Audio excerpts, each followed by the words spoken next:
So in this video, I'll be sharing my knowledge on how to look for good quality clothing.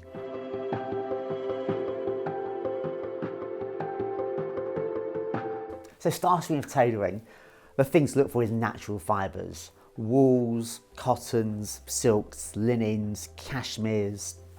These are superior to man-made fibres. However, do not be put off by small amounts of man-made fibre. I'm talking about the sort of the 1, 2, 3%, often elastane, sometimes polyester. They're there not to make it necessarily cheaper, but just to make the performance better. And to share something with you, I can guarantee that a lot of pure wool suits out there have a small amount, probably 1 or 2% of polyester in them, because legally, if it's there for decorative purposes, it doesn't need to be put on the composition. I always believe that if you're buying good quality tailoring and it has a man-made fibre and you're looking sort of at 50% polyester and it's a designer name, I would treat with caution and probably step away from it. If you can get a pure wool at the same price, always pick the natural fibre over the man-made one. It actually lasts longer, it's better for the environment, and also they're just more natural. I find if you have a worn polyester, it has a smell to it. Sort of sportswear you have nowadays, it's often man-made fibres that are very comfortable and quite wicking, etc., and they're very clever, but they need to be washed a lot. Interestingly, in the winter when I wear sportswear, there's a real trend now back towards wearing wool base layers, and my wool base layers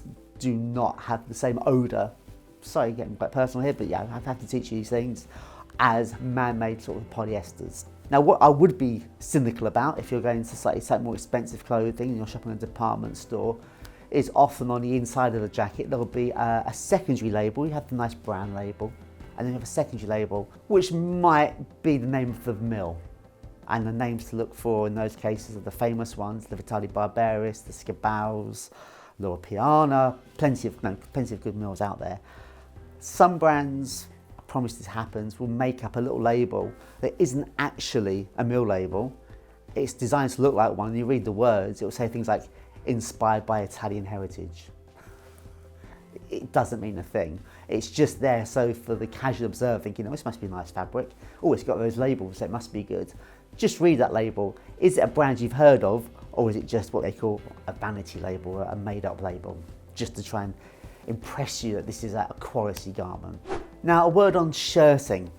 Now, I've seen a real interesting trend in shirting. When I first got into the trade in '91, virtually every brand save 2 were polyester and cotton.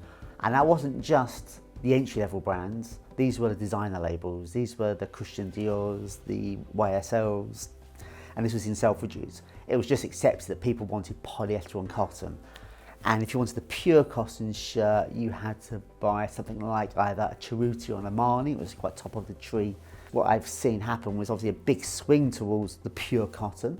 The high street started selling a lot more pure cotton shirts. It became the norm. And then of course we then had to iron them.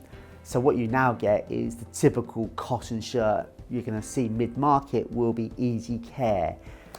The trouble with these easy care shirts is they take cotton, which says it's lovely, it's very breathable, and it's soft and it's luxurious. And to make it easy iron or non-iron, they strip out all of the good qualities and turn it into polyester. So ethically, I find it quite a strange thing. It's a marketing ploy. How can we sell a pure cotton shirt, luxury shirt?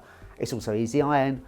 I actually think poly cotton shirts, if you want an easy iron shirt and there's something with a bit of polyester in it, that's going to be no worse than most easy iron cotton shirts. Possibly controversial, but I've seen that happen. I like traditional cotton shirts that need to be ironed. Now, how a garment is made is obviously important. I think what doesn't get enough credit is that modern manufacturing methods have improved. So the old idea of handmade versus machine made, we're still using the same argument of sort of 2 or 3 generations ago, particularly about the thing of fusing. Now, fusing gets a terrible reputation because what you'll read about fusing, if you have a garment which is fused, now by fusing, it's glue.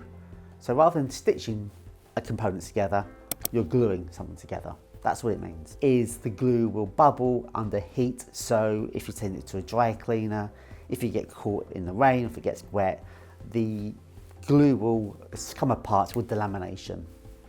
And if you ever see a garment with that sort of bubbling on the chest, sometimes you see it on older garments, it's avoid it. But the modern method of fusible is pretty good, and you don't get delamination like you used to.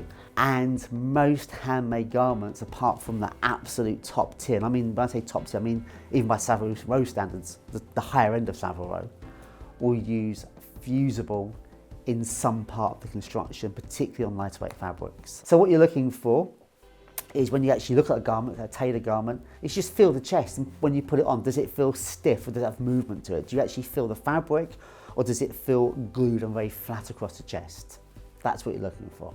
The buttonholes are a really good quality indicator.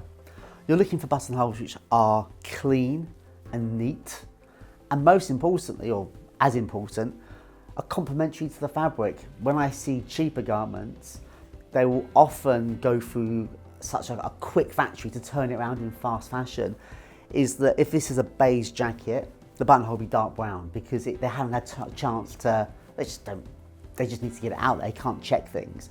So you often see slightly unsympathetic colours in the buttonholes. They should be neat, they should be tonal, and they should be smooth to the touch. One fallacy I'd like to clear up is that a working cuff is a sure sign of quality. I'm afraid it isn't. It doesn't actually add that much more to the cost. When I was sourcing overseas and looking at costs of costing garments and where you put the money, the addition of having a working cuff didn't make a significant impact on a quality garment. When you're looking at sportier, more casual clothing that have zips, the quality of the zip is so important. So when you get the garment, just check how the zip feels. The difference between a quality zip and a cheap zip, the way it sounds, the way it feels in the hand, those attention to details are important because they are important for what they do, but also it's a real indicator of the attention to detail on a garment. And on trousers, in the same way I like an unfinished sleeve, I think an unfinished hem is the best option because it means you can finish it to your exact length. You can have a cuff if you prefer, and also, I've probably said this in other videos, but I'll repeat it, your inside leg isn't set for all your trousers. On most of my trousers, I'm a 29.5 inch leg. If I'm wearing a wider leg trouser in a lighter fabric, I might be a 31. If I'm wearing jeans, I wear a 28.5. So that's quite a variation. So just because you might be a 30 in one brand, so don't just think I'm always X number, because it ain't so. It's quite a large subject and probably worthy of a longer in-depth video.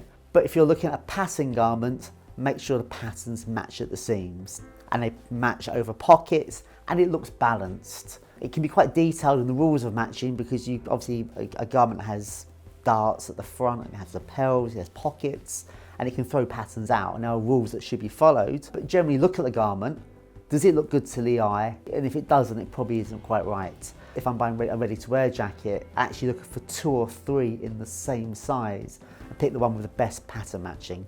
It's a thing, honestly. And once you start noticing the details, particularly on the lapels, just by luck, you'll get a better balanced one. Where something shouldn't match is on the shoulder seam. If you've got a stripe or a check and the checks match perfectly across the shoulder, unless it's a very clever cut, which is getting quite archaic, it doesn't mean there's enough fullness in the back of the shoulders. You need to put a lot more fabric at the back of the jacket than the front to allow it to drape across the shoulders properly. So getting a bit nerdy there, but matching here isn't a thing. When it comes to footwear, it needs to be leather.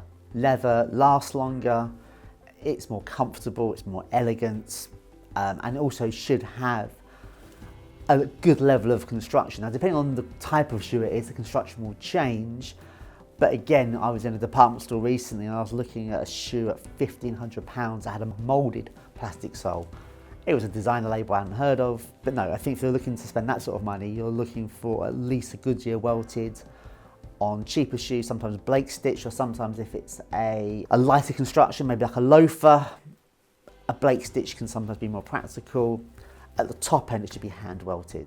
Well, I hope you found that interesting. Lots of subjects you could probably go a bit deeper on. Any questions or ideas, put them in the comments below, and don't forget to hit that subscribe button.